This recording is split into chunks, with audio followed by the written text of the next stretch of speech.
तमाम नाजरीन को दिल की गहराइयों से खुश आमदीद। अता बिन असीद रज़ियल्लाहु अन्हु के फ़जाइल।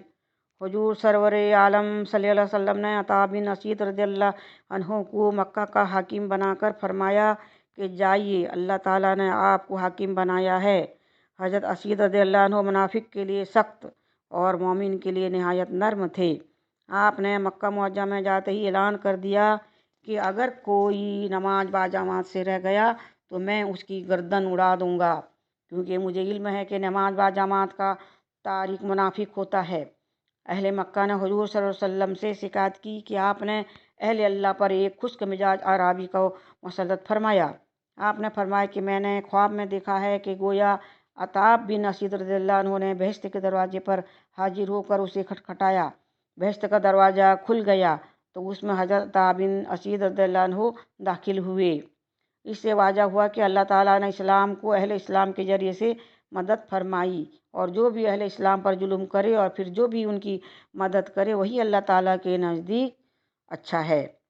एक बादशाह जो बहुत बड़ी जेब व जीनत और बहुत बड़ी बादशाही और ख़जानों का मालिक था, उसने अपने मुल्क के अमरा को दावत दी और उसमें किस्म किस्म की बेहतरीन खाने पीने की चीज़ें मेहमानी के लिए तैयार की।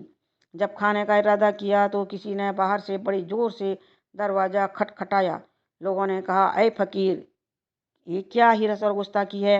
ज़रा सब्र कीजिए, मेहमान खाना खा लें, फिर आप जी भर कर खाना खाना। उसने कहा, मुझे खाने पीने की ज़रूरत नहीं, मुझे सिर्फ बादशाह से मुलाकात करनी है। लोगों ने कहा कि तेरा बादशाह से क्या काम? जब दरवाज़ा न खुला तो दोबारा ऐसे ज़ोर से दरवाज़ा खटखटाए कि महल हिल गया। बादशाह ने खद्दाम ने हथियार संभाले और इशारा किया कि फ़कीर से मुकाबला किया जाए। तो फ़कीर ने बड़े ज़ोर से चीख मारी और कहा कि ख्याल करके मुकाबला करना, मैं मलिकुल मौत हूँ। मैं तुम्हारे बादशाह की रूह कब्ज़ करने और उसे इस दारुल फना की शाही से माजूल करने के लिए आया हूँ। ये सुनकर तमाम लोगों के हवास बाख्ता हो गए और ऐसे खामोश हुए कि गोया उनके जिस्म में जान ही नहीं। बादशाह ने मलिकुल मौत से थोड़ी सी मोहलत मांगी, लेकिन मौत से मोहलत कैसी?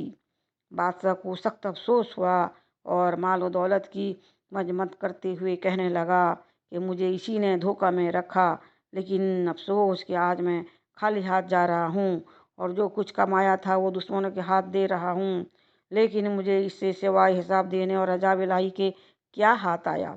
अल्लाह ताला ने माल को बोलने की ताकत दी और कहा, ऐ बादशाह, मुझ पर लानत क्यों करता है? बल्कि तुझे अपने ऊपर लानत करनी चाहिए, इसलिए कि मैं तो तेरे ताबा था और तू पूरे तौर पर मालिक व मुख्तार था। देख, अब तू मर रहा है तब भी जुल्म से बाज नहीं आ रहा कि मुझे बेगुनाह को गाली दे रहा है, हालांकि उसमें गुनाह तेरा है। हिकायत बागैरत वली और हर दर्द का वजीफ़ा। मदराक में है कि अहमद बिन नबी कजवारी ने फरमाया कि मोहम्मद बिन समाक बीमार हुए तो उनका पेशाब एक हिंदू तैब के यहाँ ले गए ताकि पेशाब देखकर उसका इलाज कर सके। अहमद बिन नबी कजवारी फरमाते हैं कि हमें एक नेक इंसान जिससे खुशबू महकती थी और बेहतरीन पोशाक पहने हुए मिला। उसने फरमाया कि कहाँ जा रहे हो? हमने सूरत हाल से बताई तो उन्होंने फरमाया कि सुभान अल्लाह, तुम अजीब आदमी हो कि वली अल्लाह का इलाज अल्लाह के दुश्मन से कराते हो। वापस जाओ और इब्न समा को कहो कि अपना हाथ दर्द की जगह पर रख कर पढ़ो, अबिल हक के अनजल ना अबिल हक के नजल। वो बुजुर्ग फरमा कर चले गए और आंखों से गायब हो गए। हमने वापस पहुंचकर शेख मोहम्मद बिन समा को अर्ज कर दिया। शेख ने अपना हाथ दर्द की जगह पर रखकर मजकूरा बाला कलमात पढ़े और उन्हें फौरन आराम हो गया। बाद बुजुर्गों ने फरमाया कि ये वजीफ़ा बताने वाले हज़रत खिजर अलैहिस्सलाम थे। हारून रशीद का एक 16 साल लड़का था जिसने शाही छोड़कर जहद व इबादत अख्तियार किया। शाहाना लिबास उतार फेंका और उसकी जगह फटे पुराने कपड़े और गुदड़ी पहनी। एक दिन अपने वालिद हारून रशीद के यहाँ गुजरा। तमाम वज़ीर और जुमला अरकान दौलत उसके पास बैठे थे। बादशाह से सब ने कहा, आपके इस लड़के ने आपको बादशाहों के सामने रिस्वा किया कि अमीरी छोड़कर फ़कीरी मुफलिसी तंगदस्ती अख्तियार की है। हारून रशीद ने अपने इसी बेटे को अपने पास बुलाया और कहा, बेटा, तूने मुझे आलम दुनिया में रिस्वा किया कि सजादा होकर दर दर के धक्के खा रहा है। सजादे ने सुन कर कुछ न कहा। पीछे मुड़कर देखा तो एक परिंदा दरख्त पर बैठा था। उस पर परिंदे से फरमाया, तुझे कसम है पैदा करने वाले की, तुम अपनी जगह छोड़कर मेरे हाथ में आ बैठो। चुनांचे परिंदे ने उनकी बात सुनकर फौरन अपनी जगह छोड़ दी और शहजादे के हाथ पर बैठ गया। फिर शहजादे ने उसे फरमाया कि जहाँ से आए हो वहाँ चले जाओ। चुनांचे परिंदा फौरन वापस उड़कर दरख्त पर जा बैठा। फिर शहजादे ने परिंदे को फरमाया कि इस बादशाह हारून रशीद के हाथ पर आकर बैठो, लेकिन परिंदा बादशाह के पास आने से इनकार कर दिया। उस पर शहजादे ने अपने बाप और हारून रशीद से फरमाया कि आपने मुझे औलिया कराम के सामने शर्मसार किया। वो मुझे बात बात पर ताना देते हैं कि तेरा वालिद दुनिया का आशिक है। ये कहकर वालिद से फरमाया कि आज के बाद आपसे मैं हमेशा के लिए जुदा हो गया। उसके बाद अपने शहर से कूच कर गया और सिर्फ एक अंगुस्तुरी और कुरान मजीद साथ ले गया और शहर बसरा में इकामत पजीर हो गया। अपनी ज़िंदगी को बरकरार रखने के लिए सिर्फ हफ्ता के दिन मजदूरी करता था। 100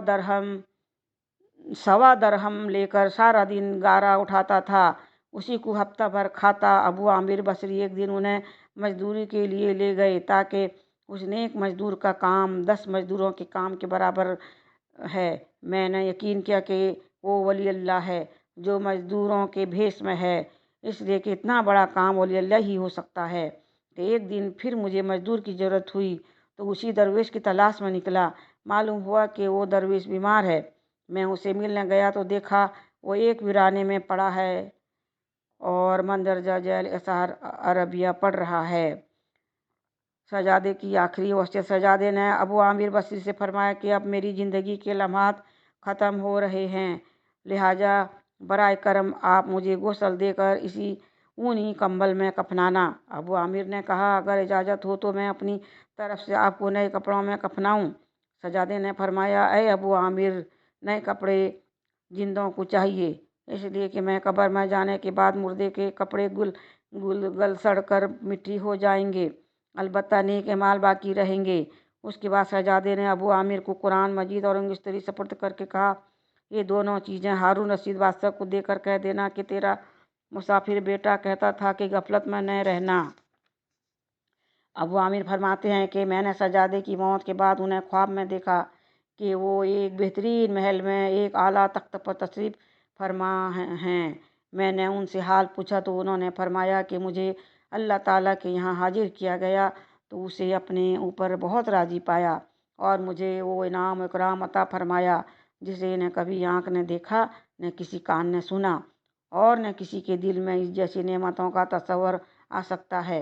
और अल्लाह ताला ने अपने लुत्फ़ करम से कसम याद फरमाई है कि जो भी मेरी तरह दुनिया में ज़िंदगी बसर करके कब्र में दाखिल होता है उसे ऐसे ही इनाम इकराम से नवाजा जाता है जैसे तुम मुझे देख रहे हो।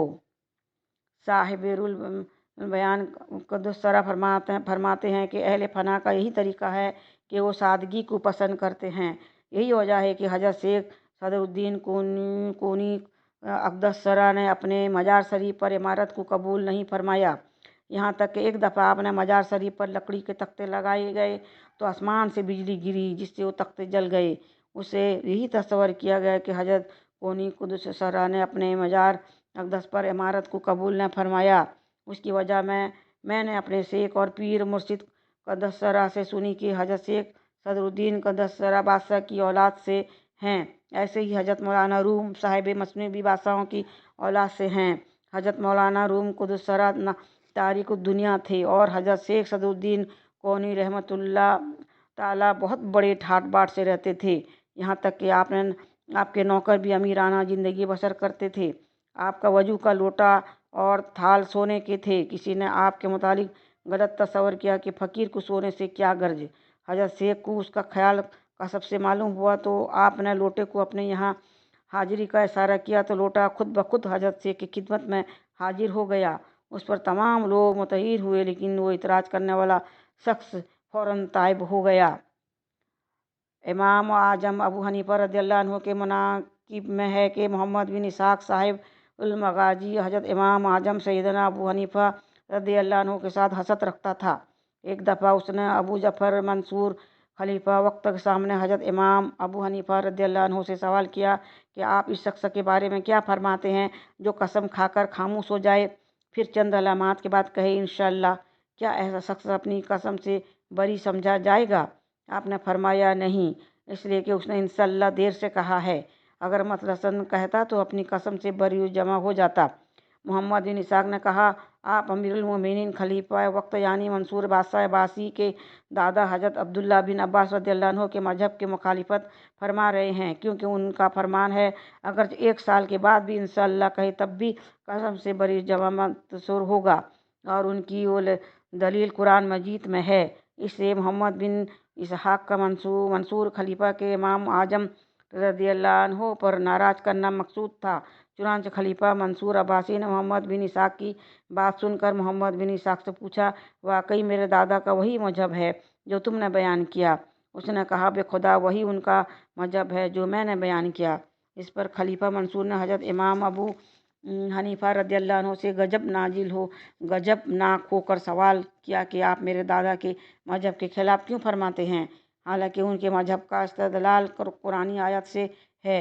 इमाम आजम रदियल्लाहु अन्हु ने फरमाया कि आयत कुरानी का मफहूम हो तो अपनी जगह पर सही है, और आपके दादा के मजहब का मर्तबा अपने मर्तबा पर हक है, लेकिन मुझे अफसोस है कि यही मोहम्मद बिन इसहाक और उसके साथी आपको खिलाफत का अहल ही नहीं समझते, इसलिए कि आपके बैत करके जब बाहर जाते हैं तो कहते हैं कि इंशाअल्लाह इस तरह से वो तेरी बैत से निकल जाते हैं, क्योंकि उनके लिए आपकी बैत का हक रहता ही नहीं। जब उन्होंने इंशाअल्लाह कह दिया, खलीफा मंसूर ने अपने खद्दाम को फरमाया, पकड़ो मोहम्मद बिन इसहाक को। चुनांचे मोहम्मद इब्न इसहाक की गर्दन में चादर डालकर गिरफ्तार कर लिया गया।